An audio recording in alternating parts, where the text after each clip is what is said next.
जीवन जीने की ताड़ना में सभी जीव अपने अपने तरीकों को अपनाते हैं। हम इन्हीं तरीकों को जीवों की जीवन पद्धति यानी जीवन यात्रा कहते हैं। वैसे इंसानों की बात करें तो ये बुद्धि विवेक में सबसे आगे है, क्योंकि इंसानों का दिमाग सबसे अलग है। इंसान सोच और समझ सकता है, समस्याओं की समाधान का उपाय निकाल सकता है। इसलिए शुरुआत से ही आज तक इंसानों की जीने के ढंग में बदलाव होते आए हैं। तो आइए आज हमारे पूर्वजों की जीवन यात्रा के बारे में बात करते हैं।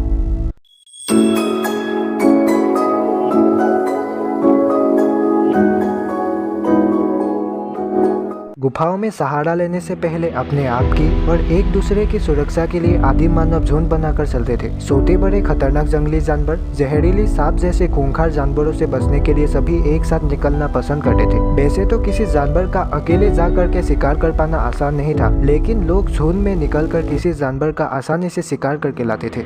आदिम काल में लोग रहने के लिए गुफाओं में सहारा लेते थे। इंसानों के इतिहास में गुफावासी बनना एक बहुत बड़ा बदलाव था। गुफाओं में रहने से खूंखार और खतरनाक जानवरों से खतरा कम हो जाती है। गुफा में आश्रय लेने के बाद लोग ठंड की प्रकोप से भी आसानी से बच सकते थे। एक ही गुफा के रहने वाले लोगों के बीच में उनके विचार वादों का आदान प्रदान आसानी से हो जाते थे। इसलिए उन लोगों की खाना पीना, आचार व्यवहार और रहने की ढंग में एक जैसा होना तो स्वाभाविक बात है। हजारों साल पहले परिवार व्यवस्था की यही आदिम रूप है। जलते हुए ज्वालामुखी को उन लोगों ने देखा है। पत्थरों की आपसी टकराहट की वजह से निकलने वाली आग की चिंगारियों को देख करके वो लोग हैरान तो होते थे।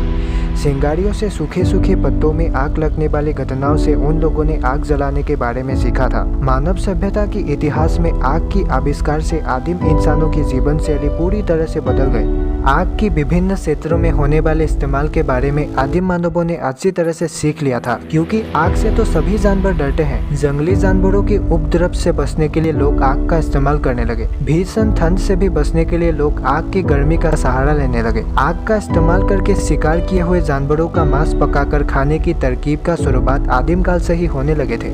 वैसे आदिम काल से ही शुरुआत होने वाली ऐसी परंपरा आज भी बरकरार है, क्योंकि जंगली जानवरों को आज भी आग का डर दिखाकर भगाया जाता है। आपने अक्सर सुना होगा, जब हाथी जैसे जीव जंगल या पहाड़ी इलाकों से निकलकर लोगों की खेतों में आतंक मचाने लगते हैं, तब लोग उन्हें भगाने के लिए आग का डर दिखाते हैं। आज भी ठंड से बचने के लिए हम आग का ही सहारा लेते हैं, और आग में पकाए हुए मांस की स्वाद के बारे में तो हम सबको पता है। शिकार के वक्त इस्तेमाल होने वाले उन लोगों का एकमात्र हथियार था पत्थर, क्योंकि पत्थर कहीं पर भी आसानी से मिल जाता था। और धीरे धीरे लोगों ने पत्थरों को नुकीली और धारदार बनाकर इस्तेमाल करने लगे थे, क्योंकि लोगों को समझ में आया कि धारदार और नुकीली पत्थरों से जानवरों का शिकार करना ज्यादा आसान हो जाते हैं। इसी काल को प्राचीन पाषाण काल कहा जाता है। वैसे पाषाण का मतलब पत्थर होता है, और इसी जमाने पर इंसानों ने नुकीली और धारदार हथियारों का इस्तेमाल करने लगे थे।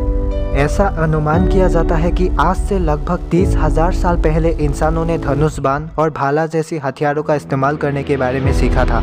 शुरुआत के बाद से ही पृथ्वी की तापमान धीरे धीरे कम होती आई है, इसलिए धरती के ऊपरी भाग में बहुत सारे बदलाव देखे गए हैं। हर बार लाखों या करोड़ों सालों के व्यवधान में धरती के ऊपरी भाग की ज्यादातर हिस्से ही बर्फ से एकदम ढक जाने जैसी घटना घट चुकी है। ऐसी हालातों में जमीन की पेड़ पौधे मर जाती है। जीव और जानवर भी अपने अनुकूल स्थानों की खोज में भाग जाते हैं, और जो भाग नहीं पाते वो ठंड में मर जाते हैं। इस बर्फमय काल को तुषार युग कहा जाता है। जानकारी के मुताबिक अभी तक पृथ्वी पर 4 बार तुषार युग की प्रकोप घट चुकी है। इनकी जो आखिरी वाली थी, वैज्ञानिकों का अनुमान है कि वो लगभग 11,000 साल पहले घट चुकी है। इसी दौरान लोगों ने दल बनाकर अपने अनुकूल स्थान की खोज में एक जगह से दूसरे जगह भटकने लगे थे। खाने की तलाश में भी लोगों को एक इलाके से दूसरे इलाके में भटकने पड़े थे। इस दौरान लोगों ने जानवरों का शिकार करना शुरू किया और पेड़ों में उगने वाले फलों को भी अपना आहार बनाया। धीरे धीरे इंसानों ने पशुपालन के बारे में सीखा। शिकार के दौरान लोगों को जब छोटे छोटे जानवर मिलते थे, उन्हें मारने के बजाय पकड़कर अपने साथ ले जाते। इन जानवरों को अपने साथ रखते और बड़े होने देते। अगर शिकार पर कभी ना जाना पड़े तो लोग अपने पाले हुए जानवरों को ही अपना आहार बना सकते थे। सिर्फ खाने के अलावा भी लोग इन जानवरों को अपने साथ काम पर लगाते थे।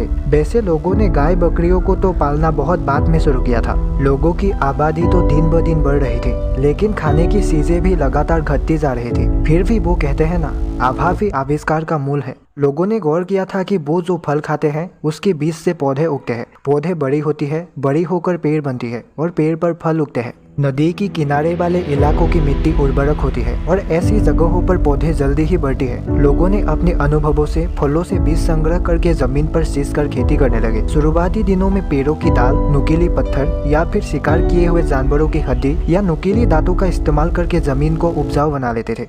वैसे हल का इंतजाम तो बहुत बाद में हुआ था। आपको पता है, आज से लगभग 6000 साल पहले मेसोपोटामिया में, मतलब आज की इराक देश में सबसे पहले हल के इस्तेमाल होने के बारे में अनुमान लगाए जाते हैं। खेतीबाड़ी की कला सीख लेने के बाद लोगों की स्वभाव में बदलाव आया। लोग अपने अघोरी जीवन यापन छोड़कर स्थायी रूप से बसना पसंद करने लगे। ज्यादा से ज्यादा परिवार एक दूसरे के नजदीक रहकर घर बसाने लगे, या फिर कहे लोग समाज बनाकर रहने लगे। वैसे लोगों की ज्यादातर आबादी नदी के आसपास वाले इलाकों में ही बसने लगे, क्योंकि नदी के किनारे वाले इलाके खेतीबाड़ी के लिए एकदम उपयुक्त होती है। लोग जानवरों की मदद से हल चलाने लगे, जिससे खेतीबाड़ी करना और भी आसान हो गया था। जानकारी के मुताबिक आज से लगभग 11 से 12,000 साल पहले सीरिया और पैलेस्टाइन के इलाकों में इंसानों ने सबसे पहले खेतीबाड़ी करने की शुरुआत किया था। और प्राचीन भारत की बात करें तो बेलूचिस्तान में लगभग 7,000 साल पहले पहली बार खेती का शुरुआत हुआ था। खेतीबाड़ी की तरीकों में विकास करने के साथ साथ लोगों ने पत्थर और लकड़ियों से निर्मित औजारों का इस्तेमाल करने लगे थे। मानव सभ्यता की इस विकासशील काल को नवपाषाण काल कहा जाता है। नवपाषाण काल में इंसानों की एक महान खोज थी पहिए का आविष्कार। लोगों के लिए पहिए की मदद से वजनदार चीजों का स्थानांतर करना आसान हो गया था। पहिए वाली गाड़ियों को जानवरों से खिंचाया गया, इससे इंसानों की यातायात व्यवस्था विकसित हो थी। वैसे इंसानों में मिट्टी से बर्तन बनाने की हुनर तो पहले से ही थी, फिर भी पहिए की खोज के बाद से इसका इस्तेमाल करके मिट्टी से कोई भी बर्तन बनाना आसान हो गया। पहिए की आविष्कार ने मानव सभ्यता को पूरी तरह से बदल कर रख दिया है, क्योंकि पहिए की खोज ने इंसानों को गति दिया है। कम से कम शक्ति का प्रयोग करके इंसान आज ज्यादा से ज्यादा काम करने में सक्षम रहा है।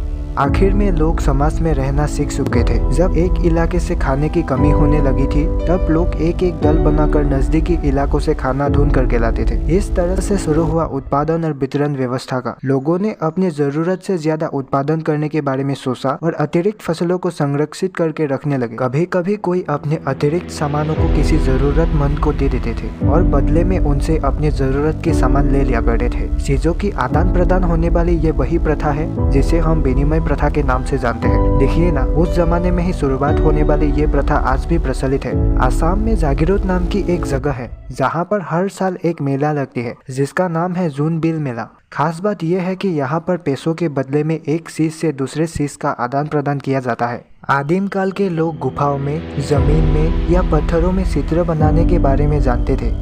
कभी कभी तो लोगों के लिए चित्र अंकन करना अपने विचार प्रकट करने का माध्यम बन जाता था। त्योहारों का पालन करना और त्योहारों पर नाच गाने की प्रचलन का शुरुआत भी आदिम काल से ही हुआ था। धीरे धीरे लोग धूप, बारिश, तूफान, बिजली, दिन और रात जैसी प्राकृतिक घटनाओं की वजह को ढूंढने लगे थे। लोग कुछ अलौकिक शक्तियों पर भी विश्वास रखते थे। इंसानी सभ्यता के इतिहास में धातु का महत्वपूर्ण भूमिका है, क्योंकि धातुओं से ही इंसानों ने घरेलू औजार और अनेक प्रकार की बर्तनों का इजाद किया था। इसके अलावा युद्ध या आत्मरक्षण के लिए हथियार भी लोगों ने धातुओं से ही निर्माण किया। खेती या कृषि कार्यों में भी धातुओं से निर्मित औजारों का ही इस्तेमाल होने लगे।